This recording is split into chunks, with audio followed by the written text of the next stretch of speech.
Hi everyone and welcome to my channel. My name is Anna and I am a tutor of the Ukrainian and Russian languages. Today we will speak about the accusative case in the Russian language. Today we will see how the singular nouns change and how to use this case in Russian language. The accusative case answers the questions кого and что. These are the main questions. But this case also answers the questions куда, когда, как часто, как долго, and some others. In the accusative case and all other Russian cases, the ending changes based on the gender and number. However, the accusative case changes only apply to animate nouns. For example, people and animals are animate, but plants and books are not animate.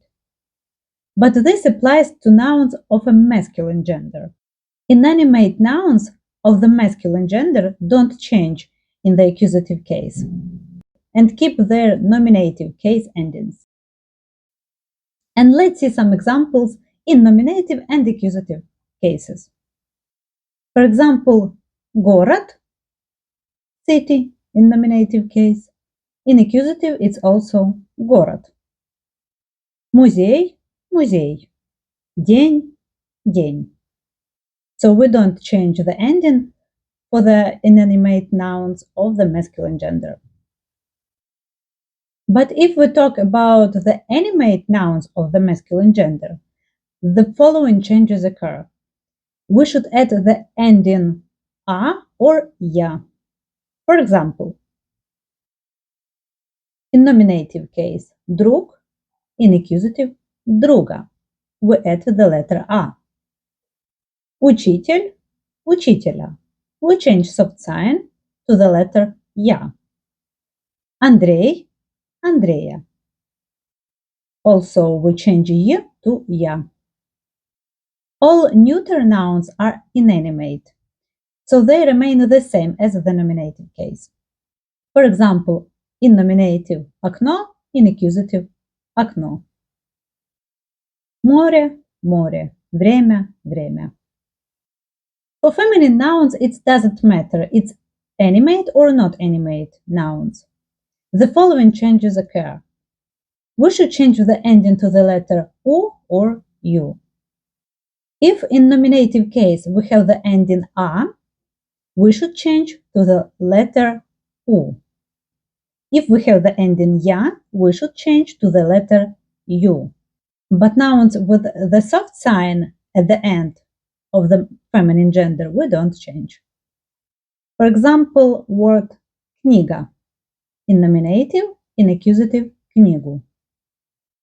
Семья, семью. Жизнь, жизнь. Мать, мать. With soft sign, we don't change words of a feminine gender. And it doesn't matter if it's animate or not animate. But other words we change. And now let's see how we use the accusative case in the Russian language. First, it's direct object. In Russian, the accusative case is primarily used to identify the direct object of the verb in a sentence. Certain verbs always need a counterpart in the accusative case. Some of the most common include following: читать, любить, знать, видеть, покупать, and others. These verbs are known as transitive verbs. And let's see the examples. Я читаю книгу. The transitive verb читать, and we change ending for noun книга. Книга, книгу. Я читаю книгу.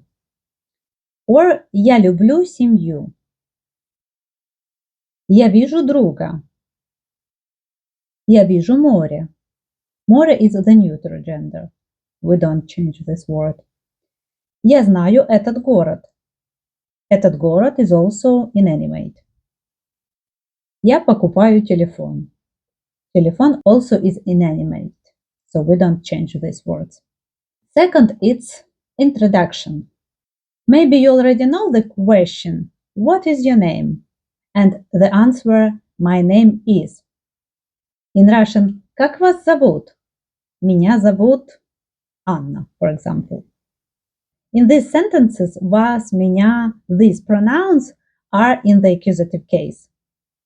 So if you want to say my sister's name is, my brother's name is, you should use the accusative case. Sister and brother in these sentences are in the accusative case. And let's see an example. Как зовут вашу сестру? Мою сестру зовут... Как зовут вашего брата? Моего брата зовут... Here I showed you the examples with the possessive pronouns. We should also change them. And we will have a look at them later. Third, direction of motion or action. When you need to answer the question куда, where, to, you should use the accusative case. But don't confuse it with the prepositional case and prepositional question где, where. Let's look at the difference. Я в магазине.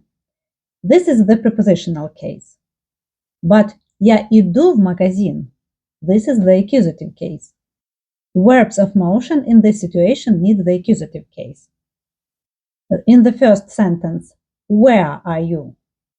Где ты? Я в магазине. In the second sentence, куда ты идешь? Where do you go? Here we need the accusative case. Or он в школе. Он идет в школу. We use the same prepositions in prepositional and accusative cases, but different cases. So we use different ending for these sentences. When we refer to the motion and use the verbs of motion, we should use the accusative case. Or if we use the verbs like класть, положить, ставить, поставить, вешать, повесить. These are the action. Don't confuse with the verbs лежать, стоять, висеть, which we use with the prepositional case. And let's see an example. Книга лежит на столе. Лежит from the verb лежать. На столе prepositional case. Я кладу книгу на стол. It's the action. Here we use the accusative case. Куда? На стол. Or я положила книгу на стол. This is perfective verb положить. It's in past tense when we have the result. But anyway, this is action and we use the accusative case. I think maybe I will tell you about this later. If you're interested in this, please write me in comments. Fourth, time. We use the accusative case also with the questions когда and also with questions как часто and как долго. When we talk about the days of the week, we use the accusative case. For example, когда? В понедельник, во вторник, в среду, в воскресенье. We don't change the nouns of a masculine and neuter gender, but we change the words of the feminine gender. So we say в среду, в пятницу, в субботу. Or как часто? Каждое утро, каждый день, каждый вечер, каждую ночь. We change here only for feminine. Ночь is a feminine gender, so we change and каждую and ночь. About the adjectives in the accusative case I will tell you later. And как долго? Все утро or целое утро. Весь день, целый день. Весь вечер, целый вечер. Всю ночь, целую ночь. Again, we change only for the night. In time, you will see more examples with the accusative case, but now I am telling you the more important to begin. And fifth, game. If you want to say to play football, to play basketball, or another game, you should use the accusative case with the preposition в. For example, играть в футбол, Играть в баскетбол. Football and basketball here are in the accusative case. It's not animate, that's why we don't change ending. But don't use the musical instruments with the accusative case, because they need the prepositional case. And about prepositional case you can see in my previous video. And with the accusative case, we use not only the prepositions вы and на, we also use the prepositions через, за, and про. За is a preposition of the instrumental case, but we can use it with the accusative case too. And some examples with these prepositions. Он перешел через улицу. Я приду через час. Они зашли за угол дома. Я заплачу за квартиру. Люди говорят про него. The preposition про in Russian language we use more rarely. We use it more often in Ukrainian language. In Russian language, better to use the preposition a if you want to say about with the prepositional case. A, ab, aba. I hope this information was useful for you. If you have any questions, please write me in comments and please click the like button, subscribe to my channel. See you.